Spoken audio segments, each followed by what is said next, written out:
What's up, gang? Welcome to But What Do I Know with Joe, and I'm Joe. If you're new here, welcome in, and if not, welcome back. Thanks for joining me as we recap, relive, and otherwise get into Phish's performance at Fenway Park, Boston, Massachusetts. This is Friday, July 31st, so this is fairly noteworthy. And well, it's Fenway Park. For fuck's sake, that's pretty damn noteworthy in and of itself. But beyond that, this is only the fourth time Phish has performed at Fenway, so fairly unique experience, right? And then what else? Coming off the tail end of those ridiculous MSG shows, 5 shows there, see what happens. Also in the midst of this summer tour, which is over the top. So a lot going on. Most notably, though, I feel, is that they, tonight, unlike past 5 nights, they have free reign with their full catalog. They got the whole bag wide open, and so who knows what that'll bring. What say we talk about it? I've taken the liberty of writing the set list down over here. There's quite a bit to get to tonight, so this will help keep it straight.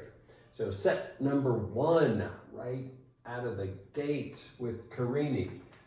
This is good way to start any sets at any given time, and certainly they're not shy of getting into, I suppose, well, at least slightly newer material than the previous stuff. But anyhow, Carini it is. That's the choice. They wasted absolutely no time with this and got busy right away. Just a ridiculous start, and came out of the gate swinging. It was heavy.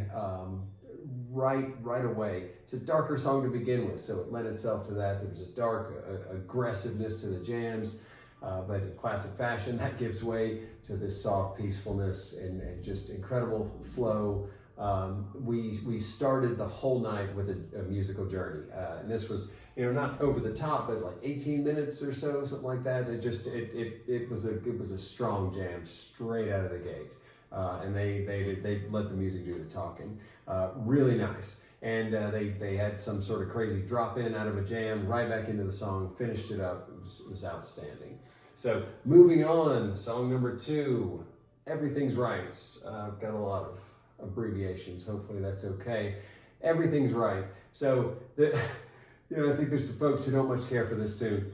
I gotta be honest, I don't mind it at all. I like it. Everyone I've ever seen always goes somewhere great, and it's always somewhere different and unexpected. And tonight, I felt was, for me at least, was no different. This was, I thought, very cool. Again, wasting no time getting out of the song and getting into the groove. Heavy groove. This was like super fat groove, thick groove. I mean, just that Mike was holding it down on the raining down on the low side throughout the tune, really. But there were, especially in the middle, and on top of that, Trey had this absurd solo. Just I felt this particular tune, it wasn't overly, it was like 13, 14 minutes. It really got into it. It kind of got its hands dirty, which was nice.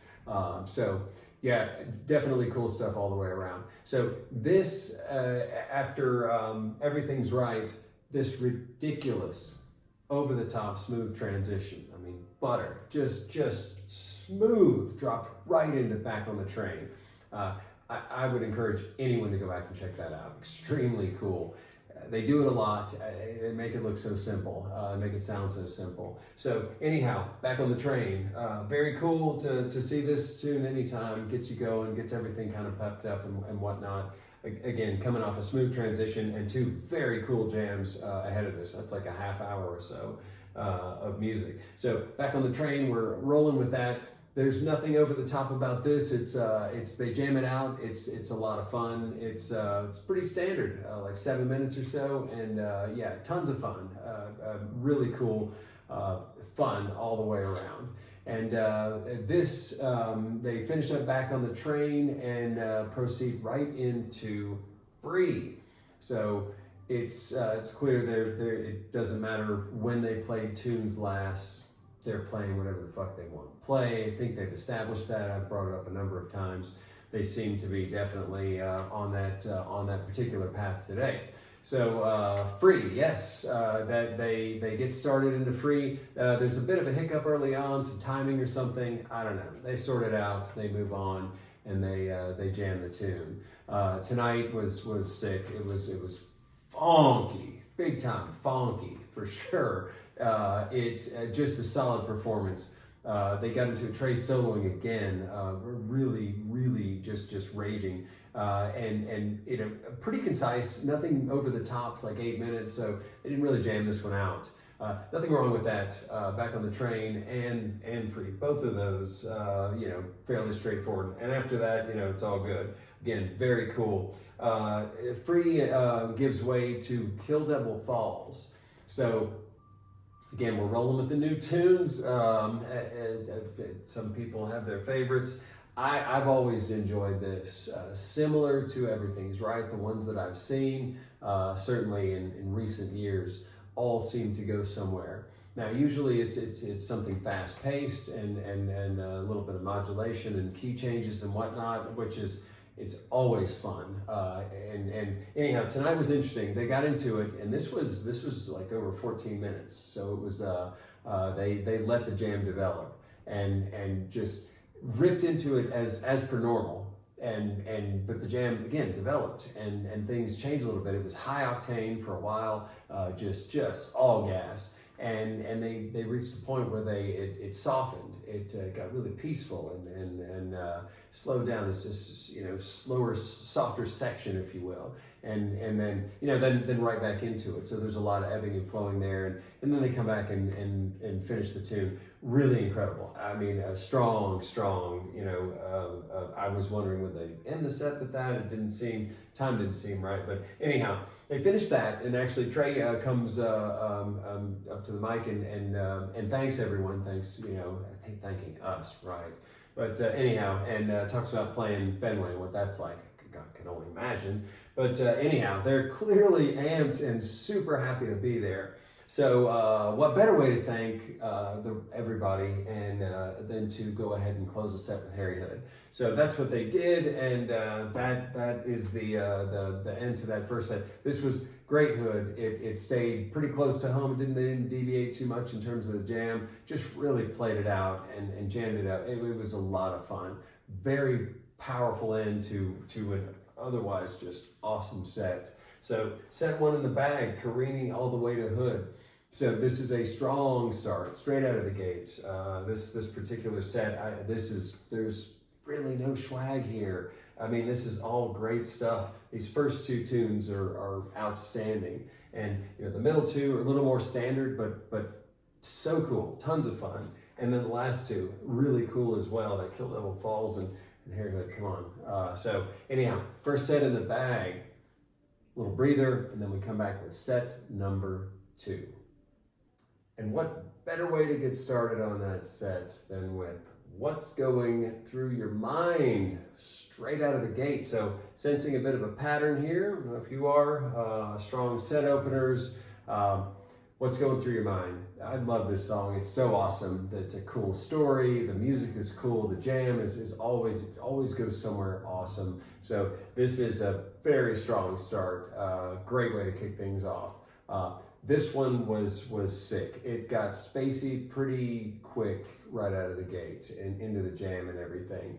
And the jam ebbed and flowed. This particular one was like 20 minutes. They had plenty of time to develop this. They jammed a lot in the beginning, and eventually Trey opted to put the guitar behind him, if you will, and play the drum set. So they kept the mini kit, mini percussion kit that they had in Madison Square Garden.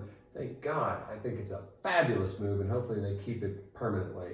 I think this offers up a really great dynamic to the band, and I think it was really exposed in this particular tune. He was only on it, I looked, maybe about 5 minutes, and Paige and Mike and Phish just immediately started going, and then Trey and Phish syncing up with that percussion, and they just, I don't know, Paige soloing over the top of it. I thought it was sick. Really, really cool stuff. And the jam just developed, with them doing that. And then Trey, of course, gets back on the guitar and everything. Really incredibly cool. They raged. And Paige, again, was able to get out there and solo a lot and get out in front.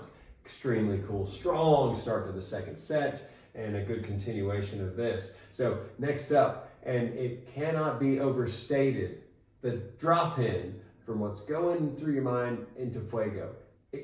I had to double take. Is that, wait, what? It's as if we had been in Fuego the whole time. It's just check it out. It's worth it. So that happens, and we're in Fuego. There you go. This tonight was just sick. It was so tight, and they were so on it. It was awesome. It happened a number of times tonight, but Trey's soloing, in particular in this, just like, man, he's going for it. I mean, not leaving anything to chance. He's just putting it all out there. Incredibly cool. So this 15 minutes or so it again had time to develop. That's a lot of music to start that set with. A decent amount of time to develop, and they got into some really cool jams. This ended up with this freaky tension building, and that pushes into this spaciness, just out of hand, absolutely out of hand. Incredibly cool though. So Fuego. After Fuego, let's talk about out of hand. Melt the Guns. Yeah, that's right. Melt the Guns. What's that, you say, right? Yeah, good question. So I had no idea. This was the first time that I'm pretty certain I've ever even seen this written down. I'm quite certain I've ever even heard this song. So I had to do some very quick research. When this song started, I was thinking maybe it's new material. Hey, what do you know? No, the last time this was played was 1987 in Nectar's. 2,051 shows ago. For fuck's sake. This is, talk about a breakout. Are you kidding me? What? And it's like, as I'm listening to it, I'm realizing it's a complex song. And there's all these parts, and it's changing up the lyrics. Oh my God, there's a lot to unpack there for another video maybe. This was nuts. And come to find out it's an ecstasy song. It's from the mid 80s. It's like, wait, where's this been? And I've been living under a rock, obviously. So anyhow, this was incredibly cool. Just the basic, wait a minute, it hasn't been played in how long? By the way, this was the 5th time that Phish has played this particular song. So, and I could only hope that they keep this in the routine, and I'm hoping it comes back and time again. The song itself, not to go on about it too long, the song itself is just crazy. And then the jam after that, they opened it up, and I don't know what it's supposed to. I don't know any of the ones in the past, or if this is even remotely like them. I would imagine it's not, but who knows. But it was so complex. They seemed to nail it. I just the jam. It was trucking for the most part. Just seemed to be moving along, and I was just so in awe of what was happening. New/old material. So this is a ridiculous start to this set. Absolutely crazy. So where the Melt the Guns is comes to a close, and go into Wave of Hope. So you've got Wave of Hope here. Listen, there's a handful of folks that don't much care for this tune. It's I very similar, I think, to the Kill Devil Falls. Everything's right. It just, everyone that I see seems to go somewhere great, and I want to go somewhere great. So hey, I'm cool with it. I don't mind the song that much. It is what it is, and where it goes is where it really matters. Now this wasn't overly long. It was less than 15 minutes, so they didn't develop as much as I would have liked.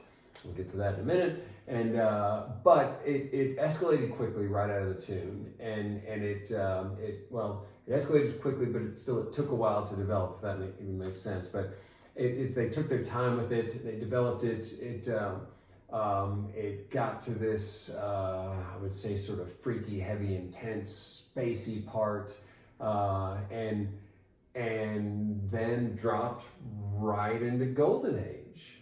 It's like, okay, well, that's cool. And I've been looking at the clock and thinking, well, all right, yeah, they'll open up Golden Age and they'll jam that out for the rest of the set. So there you go. So we've left Wave of Hope, and this is just a really cool flow in the first massive, the majority of the second set.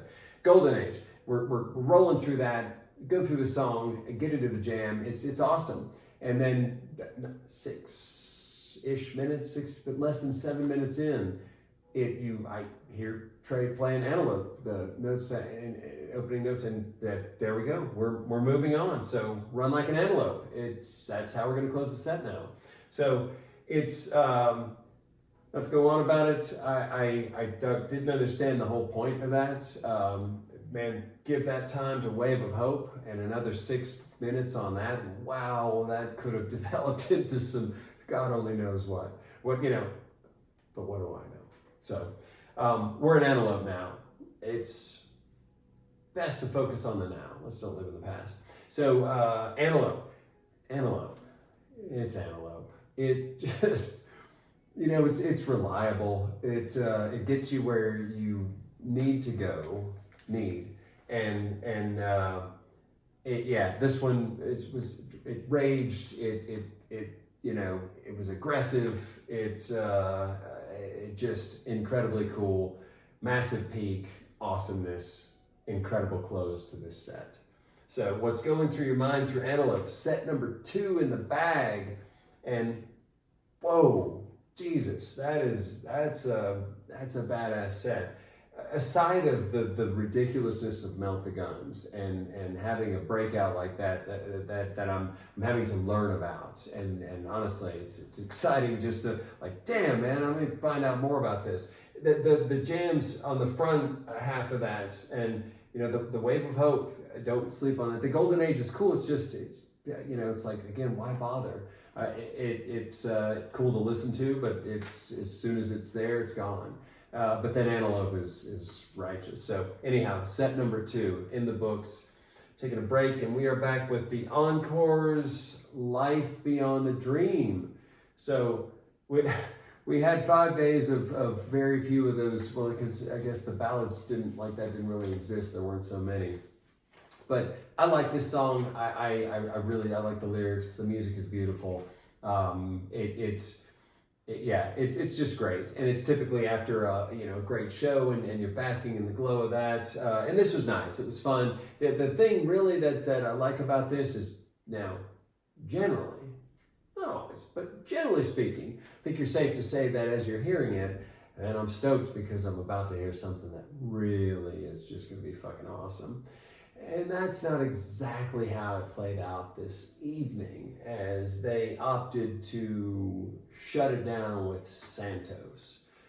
So, look, it is what it is. It's certainly not my favorite tune. This is another one that, I gotta be honest, on some level I kind of want to hate. It kind of rubs me the wrong way.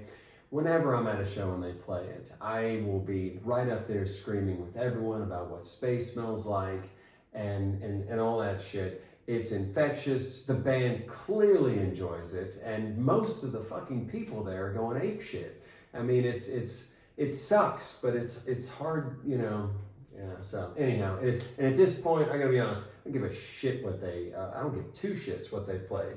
This whole the after that second set, and after when you put the whole Anyhow, that's the show in all of its glory. There's a lot of really cool stuff here and worth visiting over and over. This Carini, Everything's Right, I feel is incredible cool stuff. And definitely, don't sleep on the Kill Noah Falls. And then there's Hood. And I mean, these tunes in the middle are just fairly concise, but they're awesome. So you might as well just go ahead and play the whole damn thing, okay? Let's do that. And then this second set, I mean, the first 2 tunes are so sick. And then this nugget that's, again, it's going to have to be a lot more research done moving forward with this guy. And, again, whatever Golden Age, I don't know. They do what they do. So again, they're going to play whatever the fuck they want. Doesn't matter what I say. So Antelope to close it down, and whatever with the Encore. So there you have it. Rock solid all the way around, and can't wait to see what they pull out tomorrow night. I think that's going to be a continuation of awesomeness. So that is my assessment of Phish's performance, Fenway Park. That's the 31st of July. But what do I know? As stated, be back here tomorrow to check it out and compare and contrast and see how they do on night number 2. Our journey here is ended. Until next time.